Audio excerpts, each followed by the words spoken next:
Labour office வந்தாச்சு. பேசாம இருந்தா எப்படி? அதானே கண்ணனே பேசிட்டுப்பா. எஸ் பாருங்கம்மா, நான் அதிகமா பேசுறதா நினைக்காதீங்க. இன்னைக்கு நாட்டுல பல இடங்கள்ல முதல்ல யூனியன் ஆபீஸ் திறந்துட்டு பிறகுதான் ஃபேக்டரியே திறக்கிறாங்க. இவ்வளவு ஏன் பிச்சைக்காரன்ல இருந்து பிட்பாக்கெட் அடிக்கிற வரைக்கும் யூனியன் வச்சுக்கிறேன். நாங்க யூனியன் வச்சுக்கிறதுல என்ன தப்பு? நீங்க தான் யூனியன் தலைவரா? கிட்டத்தட்ட தலைவர் மாதிரி தாங்க. நான் தாங்க ஒரிஜினல் தலைவரு. இவரை தலைவரா தயார் பண்ணிட்டு இருக்கேன். இவர் யார் தெரியுங்களா?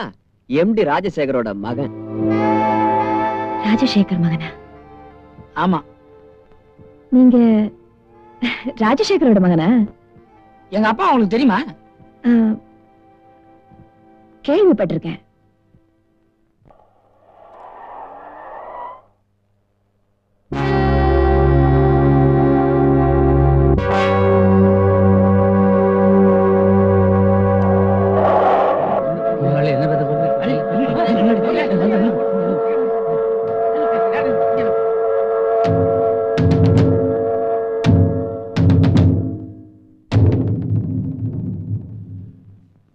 கட்டி 25 வருஷம் ஆச்சு. இது வரைக்கும் இந்த காம்பவுண்ட் சுவரெல்லாம் சுத்தமா தான் இருந்தது, மனச போலவே. ஆனா இன்னைக்கு யாரோ எல்லாத்தையும் கெடுத்து நாசம் பண்ணிருக்காங்க. இன்னைக்கு இந்த ஃபேக்டரி இவ்வளவு தூரம் வளர்ந்திருக்குன்னா வெறும் சட்டம் ஒழுங்கு மட்டும் காரணம் இல்லை, நம்முடைய அன்பும் உழைப்பும் தான் காரணம். உங்க மனசையெல்லாம் கெடுத்தது யார்? என் முன்னால வர சொல்லுங்க.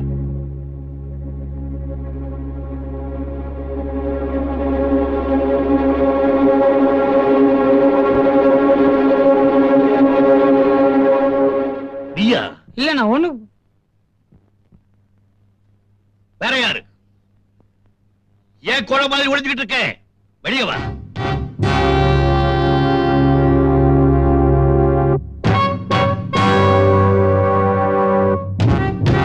நீங்க அசந்து போற அளவுக்கு நான் நடந்துக்கிறேன் ஐயா. ஐயா ஐயா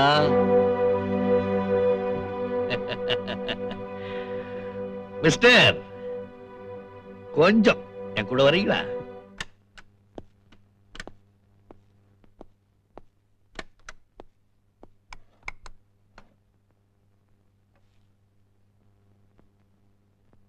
நான் யூனியன் விஷயமா பேச வந்திருக்கேன்.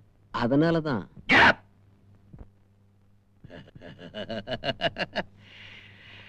அன்னைக்கு என்ன சொன்னேன்? தோலை செருப்பா தச்சு கால்ல மாட்டேன்னு சொன்னில்ல, இன்னைக்கு எப்படி தச்சிட்டியா இல்ல தைக்க போறியா? உதாரணத்துக்கு சொன்னதை போய் உடும்பா பிடிச்சுக்கிட்டீங்களே. தேர்தல் சமயத்துல அரசியல்வாதியும் கொடுக்கிற வாக்குறுதியை ஜெயிச்சதுக்கு அப்புறம் ஜனங்களே கேட்கறது இல்ல. நீங்க என்னடான்னா? Come to the point. MD sir, இப்ப எனக்கு இருக்கிற பெரிய மார்க்கெட்டே நான் என்ன சொன்னாலும் என் தோழர்கள், அதாவது உங்க தொழிலாளர்கள் கேட்பாங்க.